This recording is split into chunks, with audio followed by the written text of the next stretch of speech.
Hi there, BookTube. It's Roz. And am I a book snob? That's today's question. Am I? I might be. I might be. Have tendencies that way. Maybe I'm best described as a reformed former book snob that has to fight womanfully to suppress her book snobbish tendencies. Yeah. Why am I asking myself these questions? Because this week I was tagged by the lovely book chat with Pat, and in a tag that's about book snobbishness, book snobbery. And I'm not really doing tags at the moment, but this one just touched a chord somehow, a little deep-seated sort of insecurity maybe, or worry about myself, because I think, I make videos that are quite opinionated about books. I talk about being very selective in what I read and why. I think, I quite often talk about classics or making an effort to read books in translation or whatever. Those things could come over as book snobbery, I think. And it felt like something I'd like to unpick a bit. Also, it's nice to do a chatty video once in a while. And at the moment, lots of the books I'm reading, I can't do sort of individual reviews for because they're for the BookTube Prize, or I'm going to do a live show if it's the Reading the Globe book, or I'm going to discuss it with Tilly in a video that we recorded. So, I'm not getting to do so many review type videos. So a chatty one instead. Let's go for it. And I'm going to use the prompts, but I may veer off them a bit as well because, why not? It's chatty. The first prompt, though, is it asks for what your definition is of book snobbery. And in some ways that's straightforward because I'd say it's looking down on some books, some authors, some genres, some styles of writing, and saying, they're don't think very much of those, and then by implication also looking down on the people that read those things, those authors, those genres, those books, and those styles of writing. And I think a degree of book snobbery was kind of ingrained into me in childhood. I mean, I'm afraid, my mother was the kind of person that, wouldn't let an Enid Blyton book in the house because, they were not good writing or, I don't know what, and I had the kind of education where it was sort of drummed into you that there were certain things that you should read that would mean you would be a well-read person, and that's quite deep-seated, I think, and you don't just throw that off. But also, I do feel I'm entitled to make judgments about books and what I want to read and what I don't want to read. But I'd say that that's not the same as being a book snob. I hope. Let's try another prompt and see where that gets us. Prompt number 2 is there a genre or type of book that you would never consider reading, such as romance or science fiction or something? Now, this is where I would say that I'm kind of like a reformed book snob, in that I genuinely believe there is not a genre that I would just not read, where I would dismiss a book and refuse to read it because it might be seen as sitting in that genre. I do read science fiction, I do read fantasy. I have to be careful which I choose because I have a bit of a problem with lots and lots of world building, but that's not about sort of disliking or looking down on the genre. It's just, personal preference. But no, I do read those and enjoy them. I make an effort to try different genres that I might have sort of tended to not read, because I want to be wide in my reading and wide in my tastes, and I don't want to be narrow-minded about what I read. I was going to say made myself, that sounds like it was painful, but, pushed myself, challenged myself to read some horror. I challenged myself to read some romance. Now, those books don't always work for me. I don't always love them. I think it depends on the quality of the writing, and that's perhaps where the potential snobbery comes in for me, book snobbery, because I don't want to spend my time reading books that are predictable, formulaic, where the writer can't write a decent sentence, where they feel like they're just pot boilers, churned out to a formula to make money. Doesn't do it for me. But I'll read a book from any genre if it's got something fresh, if it's got something enjoyable, if it's got a degree of thought and effort gone into the how it's written and the words, the language, the ideas. The door is open. There is no genre that is off limits. Problem number 3 is, does erotica count as literature? Well, yeah, of course, because as I say, any genre, can include books that I would see as well, what does literature mean? But a more literary, as in more love has gone into the writing of them, and erotica has the most long literary tradition and history. There's plenty of Roman erotica, or we've got snippets of Greek erotica. What about the Decameron by Boccaccio? That's big chunks of that. Would definitely, you could describe as erotica, but also, yeah, undoubtedly literature. Yeah, nothing is out of bounds, I guess. On the other hand, I have to say that writing about sex is a really risky area of writing, I think, because it's really easy to do it badly. Some of the worst writing I have read has been sort of mechanical descriptions of sex. It's not erotic, it's just risible. But, definitely erotica can count as literature. Problem number 4 is it better to read classic books than popular bestsellers? Well, there's a false dichotomy. There are plenty of books that we would now see as classics that were popular bestsellers when they were first written. So, it's a bit of a, doesn't necessarily make sense, as a question. But am I more likely to read a book that has, I was going to say stood the test of time, but that people are still reading now, although it was written a long time ago? That's usually for a reason.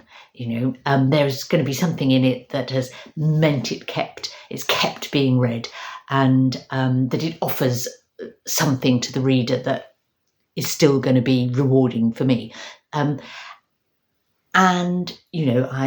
probably more likely to read those than some popular bestsellers. Not, there's some popular bestsellers, I'm going to lap up, but others, sometimes things get to be bestsellers now not for reasons of sort of richness in the actual writing, even the plot, the characters, and it's just, they're the bookish equivalent of clickbait, I suppose. And do I want to read them? No. But that's not because they're bestsellers. It's because of, they're a success of marketing over writing, I guess, is how I'd see it. But the use of, is it better to read this than that, is, in a sense, it's the wrong question, because my feeling is it's just better to read, regardless of what you're going to read. It's better to read than not read. So if reading bestsellers is what, allows you to read, please do it. Don't the fact that I might not pick that book doesn't mean to say that another reader shouldn't, because I genuinely believe that reading books adds to the sum of who you are as a person. That particularly fiction, can bring us a degree of empathy that many other things can't. It has that quality, and obviously non-fiction can expand our minds and our understanding. So just read, whether it's a classic or bestseller or anything. So I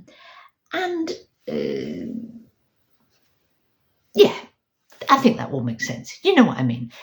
So the fact that I might talk more about classics on this channel, say, than I do about popular bestsellers, doesn't mean to say that I don't think people should read them. Absolutely the opposite. Yeah. Problem number 5. Have you ever bragged about reading a classic in order to sound smart? Probably. When I was young, I'm sure I did. Bragged, I don't know, but I think like when you're young, when you're a child and in your early teens, or and even as a young adult, you're trying to find your identity and what makes you interesting as a person or different from other people, and it might be that you find your tribe through a particular type of music, or but if you're a child or young woman like me was not good at sports and wasn't one of the sort of like super smart, I don't know, fashionable kind of in crowd or whatever, then like maybe a little bit of snootiness about what I'd read compared with other people might have featured. I don't know. It's hard to look back and tell. But I would say, it's the opposite now. I obviously I talk about books on BookTube, but I'm not talking about books to say, oh, look at me, I'm a serious reader. I'm talking about the books that I enjoy and explaining why I enjoy them and sharing that with other people. And if I read something that is, literary or whatever that means, that's because I actually enjoy it. Problem number 6, interesting one. Do audiobooks count as reading? And what about comic books or graphic novels? I'd say I used to think of audiobooks as jolly things to listen to in the car with children on long journeys, driving off to go camping somewhere, and let's listen to Wind in the Willows, or I got a lot of pleasure from that, but I didn't think of it as a serious way to consume books myself, and I've changed. I absolutely have changed my opinion on that. I mean, I do think that a book that I'm reading for the first time, a fiction book specifically, if I read it as an audiobook, I will get slightly less out of it than if I read it, the words myself, on the page or on the ebook reader. But non-fiction, absolutely love the audiobooks, to consume that by audio. Rereads, love that.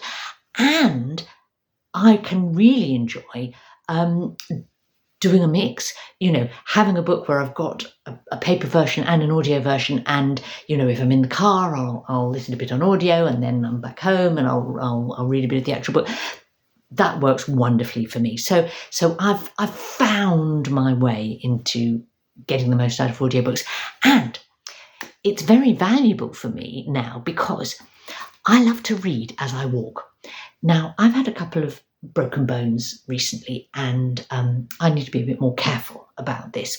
And so, being able to pick up a book on audio and then, instead of, not that you fall over all the time if you read when you walk. Please don't think that's true. But I just, need to be super, and if it's dark or if it's wet or, whatever, or it's an unfamiliar route, it's probably a mistake now. So audiobooks and comics. Yes, comics, graphic novels, graphic memoirs, all of that. Yes, absolutely. This is reading. Now, this is another area where I'm a born again reader of comic books, because I used to kind of dismiss them a bit, and I dismissed them, I think, because every now and then I tried to read one and it just didn't work. It didn't work for me.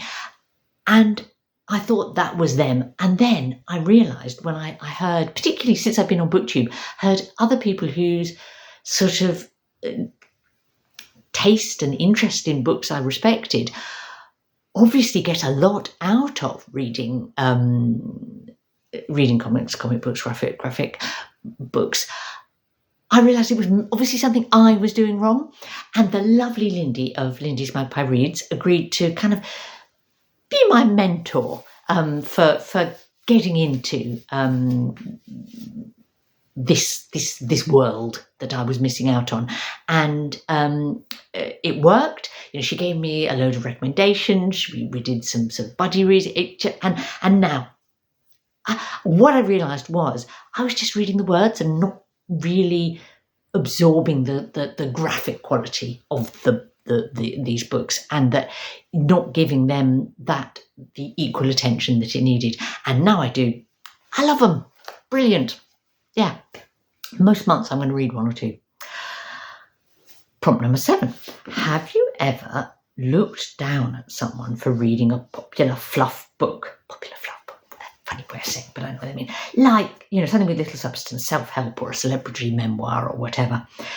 Now, as I said, I think that reading in itself is a good thing, with a capital G and a capital T. So, I'm absolutely not wanting to look down on anyone for reading anything. Whatever it is that gets you reading, that's fine by me. Now, but I have to sort of own up to perhaps sometimes thinking, you could challenge yourself a little more. It depends on the moment in your life. When you're if what you need because of that's where you are in life at this time, what you need is books to be a comfort, escapism. You want them to be very predictable. That's something that meets your deep-seated need from reading. That's fine. But I do, because I know that I like to be a bit challenged by things I read. I like to sort of keep trying to broaden my horizons, I suppose I do admire that in other readers. And I'm not going to take book recommendations from someone that I think just reads, what did the prompt call it? Popular fluff. Yeah, if someone only reads celebrity memoirs, well, they're probably not the person that I'm going to look to tell me what my next book choice would be. So maybe, on some level, am I looking down? I'm not looking down at them as a person, but I'm not. I don't feel, that for me all books are equal. But that doesn't mean that I disapprove of their choice for them. Yeah, that makes sense, doesn't it? I think it does. And I try not to show it if someone's enthusing about a book that wouldn't be my kind of cup of tea. And I'm thinking, really? Do you really? Yeah, I thought, yeah, well, goodness me, is that what you read?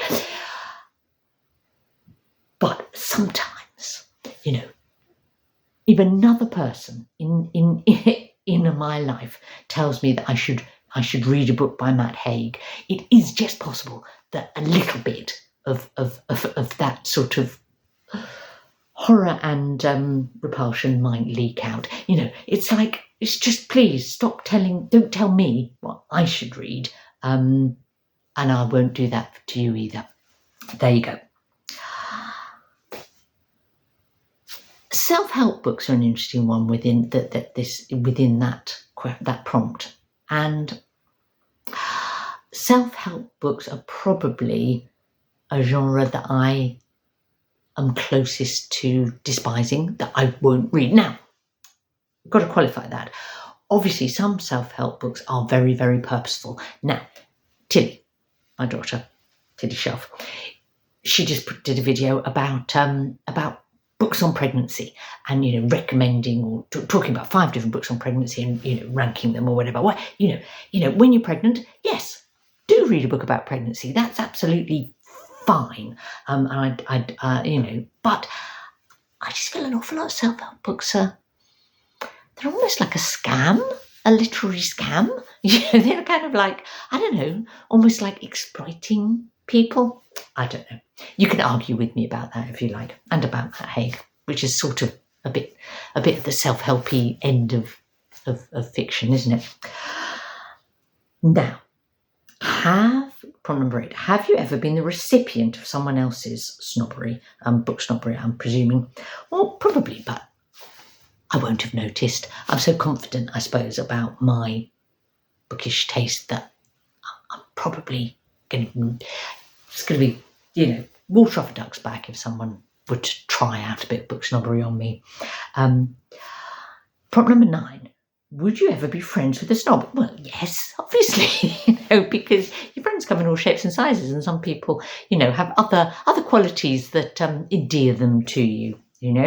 And also, I have to say, one of my dearest booktube friends, Sean of Sean Bree's Books, I think he would describe himself with pride as a book snob, and I love him dearly and his opinions about books. So yes, I would be friends. Prompt number 10. Are people who don't read less sophisticated than people who do? Now, I don't want to repeat myself. I think I've said enough times, I think that reading is really important and valuable, and can develop you as a person intellectually, emotionally, can give you experiences that indirectly that you don't get to have directly. I mean, there's so many things that reading brings you. But, it would be a bit alarming if you thought that people couldn't be sort of sophisticated if they didn't read. I mean, that would say, that all kind of pre-literary civilizations were not sophisticated, and there are other ways to get the same satisfaction and the same, I don't know, sort of mental and emotional expansion that I get from literature. Other people might get that from, music or the visual arts or whatever, and that's fine. And just because someone can't read or doesn't read doesn't mean they're unsophisticated. So the final prompt invites you to measure yourself and decide if you're a book snob or not. And where do I put myself? I think my intention is to embrace the whole range of possible reading. I'm not ashamed of choosing to be selective about what I read, what I want to spend my time with, and that's okay. But I don't think I'm a book snob in terms of sort of other people's reading, put it that way. If I'm a book snob, it's applied to myself and my reading, not that of other people. Yeah, because it would just be unkind and pointless and just bad. And I'm not going to look down on other people because of what they read. Oh, the cat's just walked past and set off a motion sensor light. There you go. That was disconcerting. Hello, cat. Are you a book snob, cat? He doesn't read. He is fairly unsophisticated as well. Now, the final thing is to tag other people. Pat, I think, tagged so many people that most of the people I might have tagged were on her list. I don't think she tagged Charlie of Charlie Brooke Reads. I don't think she tagged Brian of Bookish, or Lindy of Lindy Magpie Reads, nor Tilly, nor Jim of Books Reading and Stuff, nor Priscilla, the Evening Reader. So there's a few. There we go. I've consider yourselves tagged if you fancy it, though, and you can out yourself as a book snob or not if you like.